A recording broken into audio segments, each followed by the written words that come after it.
Welcome to சிவிக்குட்டி channel. இன்றைக்கி தயிர் வடை எப்படி செய்கிறதுன்னு செஞ்சு பார்க்கலாம் வாங்க. இந்த சேனலை இப்போ தான் முதன்முறையாக பார்க்குறீங்கன்னா லைக் பண்ணுங்கள், ஷேர் பண்ணுங்கள், கமெண்ட் பண்ணுங்கள், முக்கியமாக சப்ஸ்கிரைப் பண்ணுங்கள்.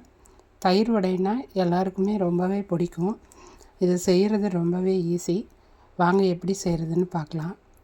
ஒரு மிக்ஸி ஜாரில் 3 பச்சை மிளகாய் எடுத்துக்கலாம்.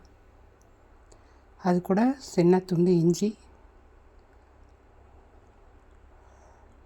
கொஞ்சமாக தேங்காய் சேர்த்துக்கலாம். உங்களுக்கு தேங்காய் விருப்பம் இருந்தால் சேர்த்துக்கோங்க, இல்லைன்னா விட்டுடலாம். இப்போது அதை நல்லா அரைச்சி எடுத்து வச்சுக்கலாம். இப்போ ஒரு பாத்திரத்தில் தயிர் ஒரு 1/4 லிட்டர் தயிர் சேர்த்துட்டு அது கூடவே இந்த அரைச்சி வச்ச விழுது, தயிருக்கு தேவையான அளவு உப்பு சேர்த்துக்கலாம். இப்போ இதை எல்லாம் கலந்து விட்டுட்டு எடுத்து வச்சுக்கலாம். வடை உளுந்த வடை எப்போவும் நாம் அரைக்கிற அதே மாதிரி அரைச்சி உளுந்த வடை செஞ்சு எடுத்து வச்சுக்கலாம். இப்போ ஒரு பாத்திரத்தில்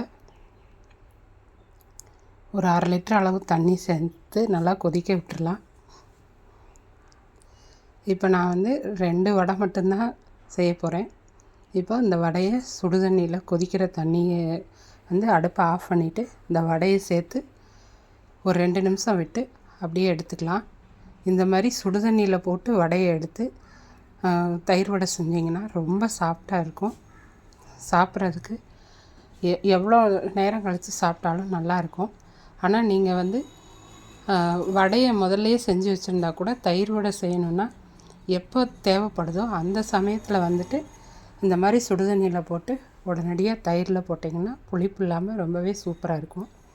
இப்போ இந்த தயிருக்கு தாளிப்பு ரெடி பண்ணிக்கலாம்.